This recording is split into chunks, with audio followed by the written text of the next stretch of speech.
Chers amis, bonjour. J'ai encore un gros problème ce matin, c'est que je dois parler de choses sérieuses et je n'ai qu'une envie, c'est de rigoler, donc je me contiens en fait. Mais pourquoi pas en rire, hein. Et c'est pas drôle pourtant, ce dont j'ai envie de parler, il s'agit du cancer. Donc oui, du cancer, surtout celui des autres, j'ai envie d'en rire. Oui, ce sera si un jour j'ai la malchance d'en avoir un, j'espère que j'arriverai à en rire aussi. J'espère que je n'aurai pas besoin d'en rire. Mais j'ai perdu des êtres chers, comme tout le monde, évidemment, d'un cancer, et donc je suis particulièrement attentive à ça, bien évidemment. Mais justement, avant de faire la vidéo, j'ai appelé ma gynéco pour faire mon frottis. Donc comme quoi, je suis raisonnable quelquefois aussi. Mais évidemment, cancer, moi je pense à Pierre Desproges notamment, qui quand il a appris qu'il était atteint d'un cancer, donc si mes souvenirs sont bons, il avait été opéré, et puis en fait, quand les médecins ont vu à quel point c'était grave, ils l'ont refermé, et puis ils n'ont pas pu, le sauver, quoi. Et je sais plus, j'ai plus en mémoire exactement les traits d'humour qu'il avait fait, mais c'est vrai que comme n'importe quelle tuile qui vous tombe sur le coin de la gueule, entre guillemets, quand on fonctionne avec le rire, tous les prétextes sont bons, quoi. Et donc je suis pas la dernière. Mais je pense que c'est souhaitable d'en rire, hein, parce que de toute façon, le fait de ne pas en rire n'aide en rien le fait de se battre. Enfin, le fait d'en rire n'est pas une gêne pour se battre, c'est au contraire une arme. Donc, si on peut en rire, maintenant je comprends bien sûr qu'on n'ait pas envie d'en rire. Mais moi, personnellement, c'est ce que je fais. Peut-être qu'il faut rire du cancer qu'on aura un jour. C'est peut-être c'est une piste à exploiter, peut-être. Hein. Vous voyez jusqu'où je vais quand même. Hein. Alors que j'ai perdu une de mes meilleures amies de ça, que j'en ai dans ma famille, que j'ai perdu quand j'étais adolescente, j'ai perdu ma tante Colette d'un cancer du pancréas. C'était juste absolument terrifiant et que ça m'a marqué pour ma vie entière. Enfin, vous voyez, comme tout le monde, nous avons tous autour de nous perdu des gens qu'on adore de cancer, et puis des gens qu'on adorait, et puis on a tous aussi autour de nous de plus en plus des gens qui survivent à leur cancer. Et ça, c'est vachement bien, quoi.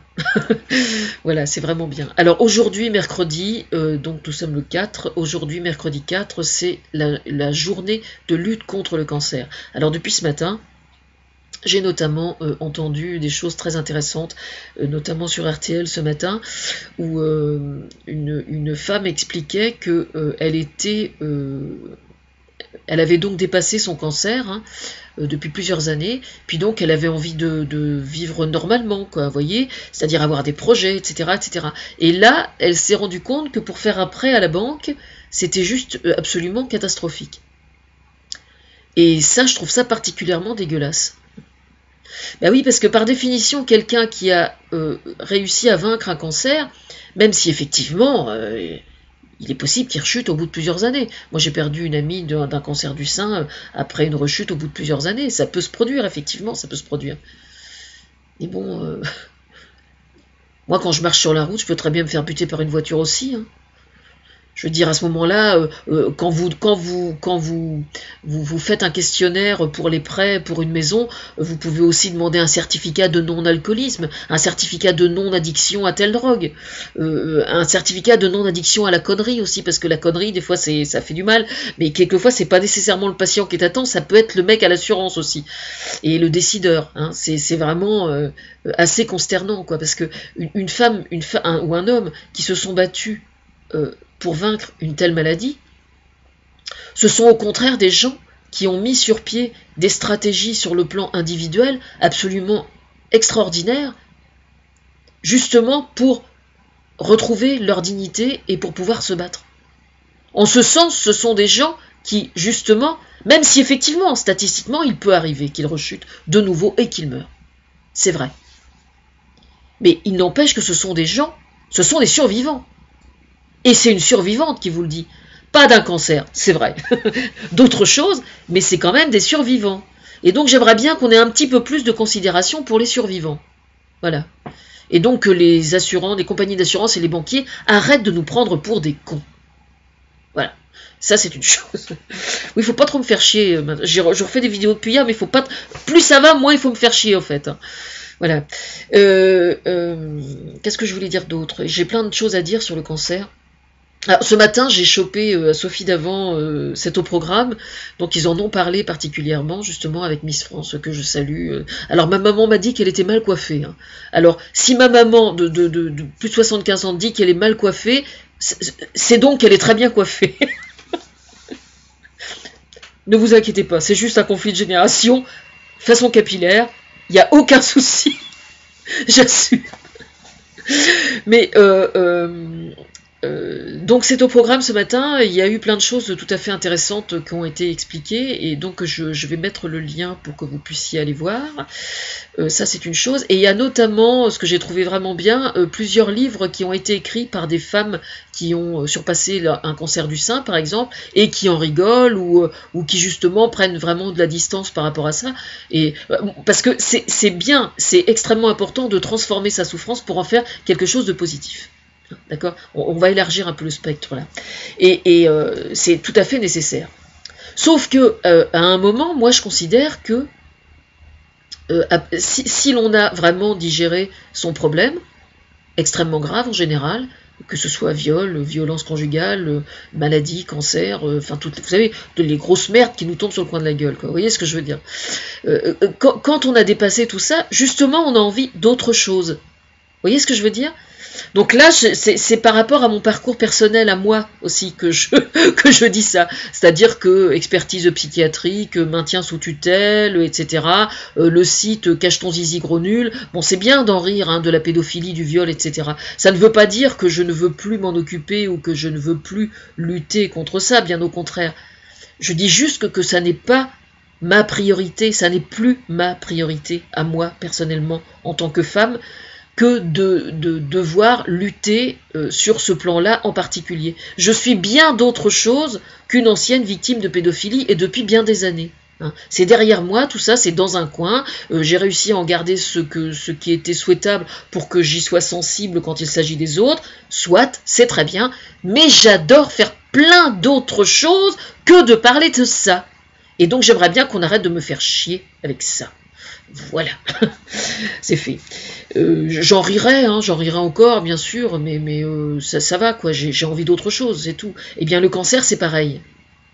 Quand une femme ou un homme a dépassé quelque chose d'extrêmement douloureux, eh bien, il a envie de passer à autre chose, et il a envie qu'on l'emmerde avec ça. Hein. Et donc, quand il va à la banque et qu'il fait un prêt, et qu'on lui dit « Ah bah oui, mais vous savez, il y a quelques années, vous avez failli claquer à cause d'un cancer », c'est vraiment profondément dégueulasse. Hein. En fait, c'est exactement comme le fait d'avoir mis les pieds, malheureusement, un jour à l'hôpital psychiatrique. Hein. Si jamais vous avez été hospitalisé, ne serait-ce que 15 jours pour une simple dépression, je dis simple parce que oui, malheureusement, ce sont des choses qui arrivent à tout le monde, à énormément de gens, eh bien, les gens ne savent pas, mais en fait, vous êtes marqué au fer rouge pour votre vie entière. Hein.